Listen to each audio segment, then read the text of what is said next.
cover letters are dead. Yeah, except they're totally not. Cover letters are alive and well and something that you should always be including in a job application. But what if it doesn't get read?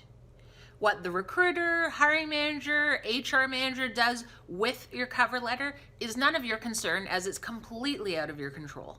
Whether the reader decides to discard it or devour it, including a cover letter in your job application is an absolute must. The only time you wouldn't include a cover letter is in the case where the job posting explicitly states not to include it. The great thing about your cover letter is it can do things that your resume and your LinkedIn can't.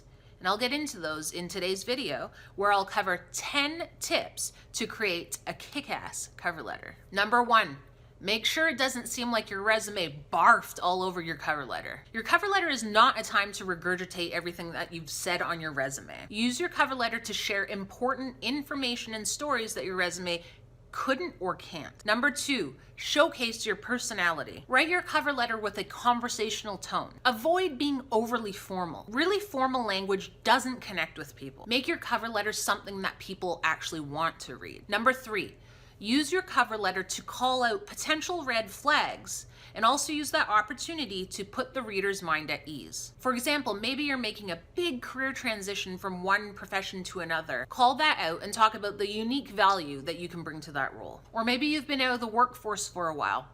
Use your cover letter to acknowledge that and also mention how you've been keeping your skills fresh. Number 4, anticipate and answer questions that the reader might have. This is very similar to number 3. Maybe the job posting was stressing a certain requirement that really jumped out to you. Use your cover letter to tell the reader that you satisfied this requirement. Number 5, avoid writing an essay. Big paragraphs are exhausting to read. Step into the reader's shoes and make sure you're giving them the important information in a way that's easy to read and digest. Use a combination of short paragraphs as well as bullets to highlight important things. Number 6, highlight strengths and also provide examples of where you've exhibited those strengths. And make sure these strengths are relevant to the job that you're applying to. So for example, if you're applying for an account manager role, the fact that you can type 80 words per minute probably isn't relevant.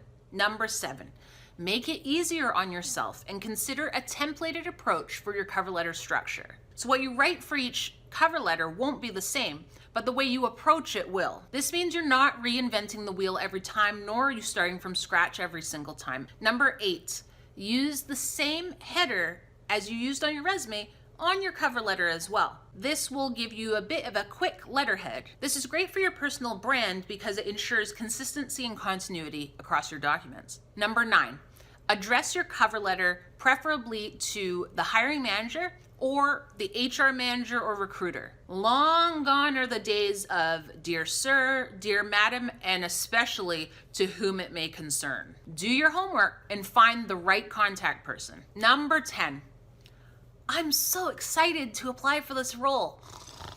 This statement itself has lost all of its excitement because everybody uses it. When you open your cover letter, make sure it packs a punch. You can consider naming things you've noticed about the company's vision, values, or culture, and talk about how it aligns with your own ambitions and values. What questions do you have about cover letters? Ask me in the comments below. And as always, stay tuned for next Tuesday's Tuesday 10. Thanks for joining.